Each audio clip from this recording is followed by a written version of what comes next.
Hello दोस्तों, कैसे हैं आप लोग। आज बात करने वाला हूँ डीडी के बारे में। अगर आपको किसी बैंक से डीडी बनवाना है किसी कॉलेज के नाम पे या किसी को देना है, तो आप उसको कैसे भर सकते हैं, उसका फॉर्म या कैसे आप बनवा सकते हैं, इस वीडियो में डिटेल में आपको बताने वाला हूँ। वीडियो पहली बार देखें तो लाइक करना, चैनल सब्सक्राइब। क्रेडिट कार्ड लेना चाहते हैं तो इंस्टेंट अप्रूवल लिंक वीडियो के डिस्क्रिप्शन में मिल जाएगा। डिफरेंट बैंक है तो वो जाके आप अप्लाई कर सकते हैं। और अगर आपको जीएसटी रजिस्ट्रेशन करवाना है तो आप यहाँ पे इंस्टाग्राम आईडी देख रहे होंगे, वहाँ पर आप मुझसे बात कर सकते हैं। अब बात करते हैं डीडी के बारे में। डीडी जो होता है वो आप बनवा करके किसी कॉलेज में अगर आप एडमिशन ले रहे हैं या फिर किसी को आपको वो देना है या कुछ अमाउंट जो है वो आपको डीडी के थ्रू पेमेंट करना है, तो उसकी रिक्वायरमेंट पड़ती है। तो उसके लिए आपको बैंक में जाना है। बैंक में जैसे ही आप जाएंगे, मैं एग्जांपल दे रहा हूँ एसबीआई बैंक का, तो वहां पर आपको जो आपका एटीएम कार्ड है वो लेके जाना है। जो डेबिट कार्ड आपका है उससे आप स्वाइप करेंगे, अगर उनके पास स्वाइप मशीन होगी तो, या फिर उनको कैश देंगे तो। जितने अमाउंट का बनाना है, मैंने 17,500 का बनाया था, तो वहाँ पर जो स्वाइप है वो कार्ड से मेरे उतने का ही हो गया था। और बनवाया इसलिए था क्योंकि मेरे जो जानने वाले हैं रिलेटिव्स का, उसका कॉलेज में एडमिशन होना था बच्चे का, तो उस वजह से वहाँ पे 17,500 की डीडी ही सिर्फ ऑप्शन था वहाँ पे पे करने का। वो डीडी ही उनको बनवा के उतने अमाउंट का देना था। तो इस वजह से वहाँ पे डीडी जो है वो बनवाने के लिए एसबीआई बैंक में गया। वहाँ पर मैंने जो डीडी है उतने अमाउंट का स्वाइप करवाया अपने डेबिट कार्ड यानी कि सेविंग अकाउंट से। पैसे जो है वो कट गए और उसमें जो 17,500 पे जो चार्जेस लगे वो 90 रुपए लगे। तो डीडी बनवाने का जो चार्जेस है वो भी आपको देखने को मिल जाता है।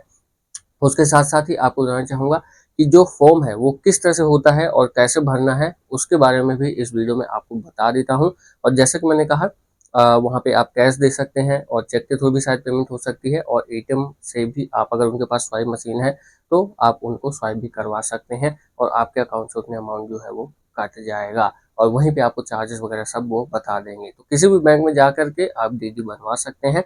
और आपको जिसके नाम पे करना है वो सब आपको फिल करना होता है। वो यहाँ पे आपको मैं स्क्रीन दिखाता हूँ, फॉर्म दिखाता हूँ। पहले एक बड़ी सी स्क्रीन यहाँ पे आप देख रहे होंगे फॉर्म, आप इसको स्क्रीनशॉट ले लीजिए और उसके बाद समझिए कि इसको कैसे आपको भरना है। तो यहाँ देखिए, सबसे पहले आप देख रहे होंगे यहाँ पर जो मैं थोड़ा और इधर हो जाता हूँ ताकि ये फॉर्म पूरा मैं यहाँ पे लगा सकूँ। तो यहाँ पे देखिए ब्रांच आ जाएगा और यहाँ पे डेट आ जाएगी और आपका एप्लीकेंट का नाम जो है वो आ जाएगा।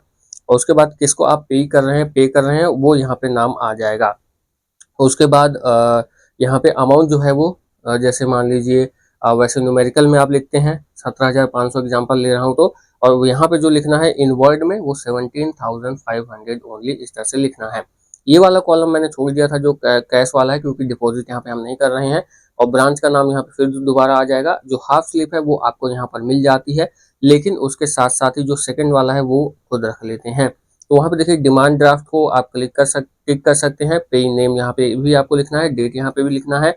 इनवर्ड में आपको अमाउंट लिखना है, आपका मोबाइल नंबर, ईमेल आईडी आपको वहाँ पे डाल देना है। और पेबल एट भी आपको करना है कि कहाँ पर आप उसको पे कर रहे हैं। जैसे दिल्ली में के लिए मैंने बनवाया तो वहाँ पे दिल्ली कर दिया। हालांकि उन्होंने पूछा भी था कि ये डीडी कहाँ पे यूज होने वाला है, तो मैंने कहा दिल्ली में ही यूज होने वाला है। हालांकि शायद मैंने नहीं भरा था, तो वो चीज़ आप यहाँ भर सकते हैं। उसके आगे कॉलम में आप देखेंगे जो वहाँ पे नेम और एड्रेस है एप्लीकेंट, यहाँ पे आपका नाम और एड्रेस आ जाएगा और आपका सिग्नेचर बाकी ऑफिशियल यूज के लिए यहाँ पर है। तो और इसके साथ साथ ही फॉर्म में और कुछ अगर आपको दिक्कत होती है या फिर कुछ रह जाता है तो वो आपको बताएंगे, वो आप फिल कर सकते हैं। तो इस तरह से जो फॉर्म है वो डीडी का आप भर सकते हैं और ये आपको 15 से 20 मिनट या आधे घंटे में आपको ये जो डीडी है आपको बन के मिल जाता है। यानी कि अगर जो बैंक के कर्मचारी हैं वो बिजी नहीं है तो आपको जल्दी से वो बना करके दे सकते हैं, लेकिन थोड़ा सा समय जो है वो ज़रूर मांगते हैं। मेरे से आधा घंटा मांगा गया था और उसके बाद जो डीडी है मुझे मिल गया था।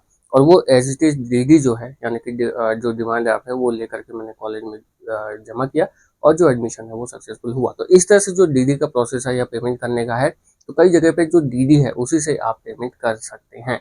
वहाँ पे आप चेक नहीं दे सकते, यूपीआई नहीं कर सकते, क्यूआर कोड नहीं कर सकते, या फिर आप उनको डायरेक्ट ट्रांसफर भी नहीं कर सकते, या उनको आप ये नहीं कह सकते कि आप किसी अदर प्लेटफॉर्म से ले लीजिए, क्योंकि वो उनके टर्म एंड कंडीशन में ही होगा। जिसको भी आपको डीडी देना अनिवार्य होगा कि वो सिर्फ डीडी से ही यानी कि डिमांड ड्राफ्ट बनवा करके ही पेमेंट लेंगे।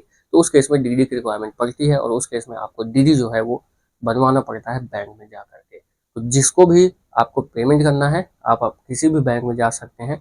किसी भी बैंक में क्या जाएंगे, जिस बैंक में आपका अकाउंट होगा उस बैंक में अपने ब्रांच में जा सकते हैं। और वहाँ पर आप जो डिमांड ड्राफ्ट है उसको बनवा सकते हैं। और उसके बाद अगर मान लीजिए आपको पता भी नहीं है कि कैसे होगा, क्या होगा, अगर इस वीडियो के माध्यम से भी आप नहीं समझ पा रहे तो सीधे आप चुपचाप ब्रांच अपने जाइए या फिर जिस बैंक में आपका अकाउंट है वहाँ जाइए, वो आपको खुद बता देंगे डीडी कैसे बनता है। इस वीडियो में इतना ही, मिलते हैं अगली वीडियो में। कोई सवाल है इससे रिलेटेड तो कमेंट करके ज़रूर बताना या फिर इंस्टाग्राम पर मिलते हैं। आप अगर क्रेडिट कार्ड लेना चाहते हैं या सोच रहे हैं तो इंस्टेंट अप्रूवल लिंक वीडियो के डिस्क्रिप्शन में मिल जाएगा डिफरेंट बैंक के क्रेडिट कार्ड के, तो वो जा करके आप अप्लाई कर सकते हैं। @ टाइम्स नाम से इंस्टाग्राम अकाउंट है, वहाँ पर आ सकते हैं, वहाँ पर आपसे बातचीत हो सकती है। कुछ शेयर करना है या पूछना है तो आप पूछ सकते हैं।